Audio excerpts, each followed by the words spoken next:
Alright guys, so kind of in light of yesterday, I decided to make a list. 5 things I really enjoy about working at a hospital system and 5 things that I don't enjoy about working at a hospital system. I have in the past worked for 2 major hospital systems here in North Carolina, both of which are very large, and I do not currently work for a hospital system. I do work for a healthcare system, but not a hospital system, a much smaller healthcare system, more of a tighter knit family I work for currently, rather than the very large hospital systems with multiple hospitals and multiple doctors' offices and various other clinics and whatnot. In any case, let's go ahead and move on to the 5 things that I do thoroughly enjoy with working with a large hospital system. Number 1, there is always staff present. And by that, I don't mean that you are ever fully staffed. That's not at all what I'm saying.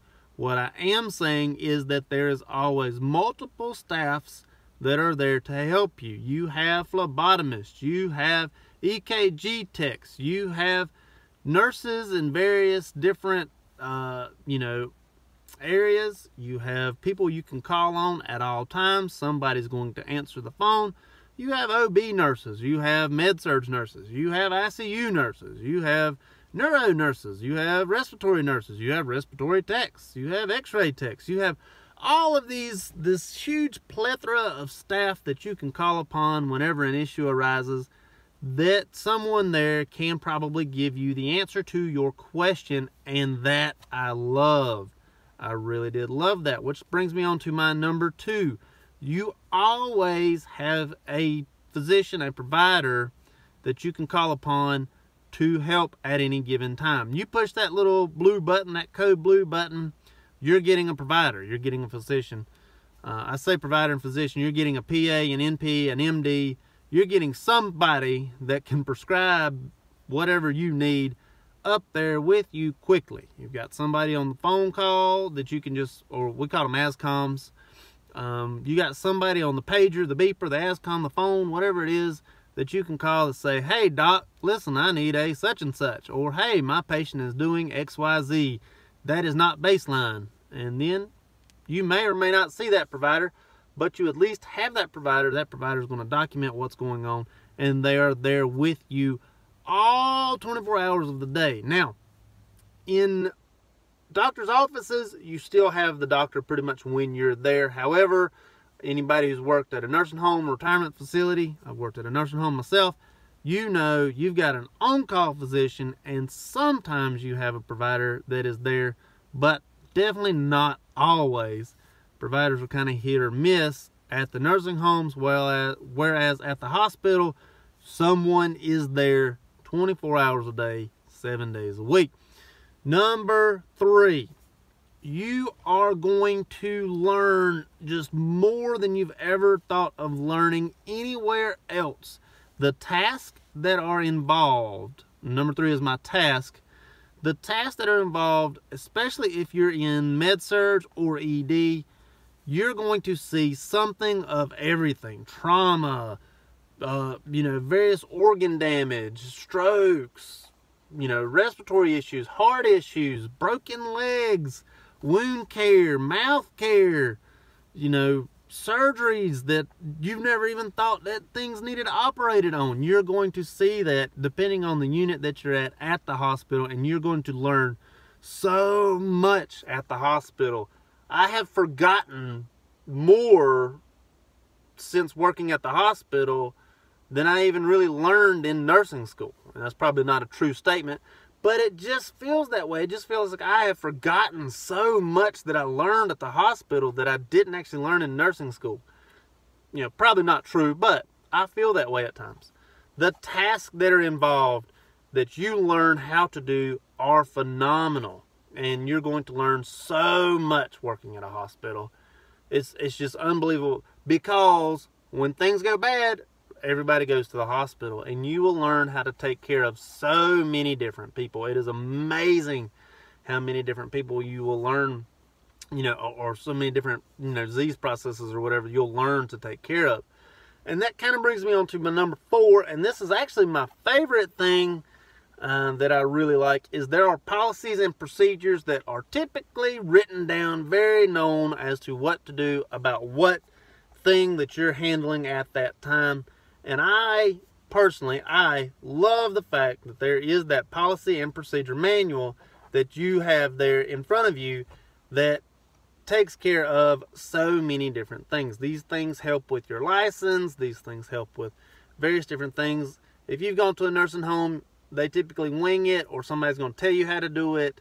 You know, it may or may not be the right way. But at a hospital, you have these policy and procedure booklets that everybody has to sign off that they've written or read, or, you know, whatever it may be. And I actually like them. I really do like the policy and procedure manuals that you do get at the hospitals. Another thing that is kind of commonplace with these larger organizations, but doesn't have to be at the larger organizations, but that is health insurance. If you get on with a large hospital organization, you are going to get the insurance that everyone gets. And so, you know, this is typically very good insurance because everyone gets it. And, you know, there's thousands of people that work for these large hospital organizations. This insurance is typically pretty good and is definitely worth working at a hospital for. Those are my 5 things that I really love about it. Once again, it is the staff that is present, the provider support that you have, number 2, the task that you will be doing, number 3, the policies and procedures that are known to you, number 4, and number 5 is the health insurance that you will receive by working there. Now, here are 5 things that I did not enjoy about working at a large-scale hospital organization. I did not enjoy these 5 things. So, in no particular order. Number 1, boom, the false promises. Anybody who's ever worked at a large hospital organization knows that there are things that have been brought up that you thought was the greatest thing since the beginning of time, that you were told while you were hired on, that after working there for about a day or 2, you realized, wait, what they told me is written in fine print. You know, they may tell you things like, oh, you're only going to work 3 12-hour days. And then you show up on the unit, and right after you get out of orientation, you're not working 3 12-hour days. No. Oh, we're short-staffed this day, so we wrote you in that day. But wait a minute, I thought I was only doing 3 12s. Oh, no. Things change.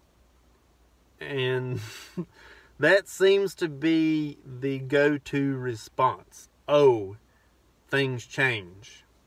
They may say things like, oh, you will definitely have a holiday off per year. And then you look and you're working Thanksgiving, Christmas, New Year's, and Easter. You're like, wait a minute. I thought I was going to get something off here. Oh. Things change.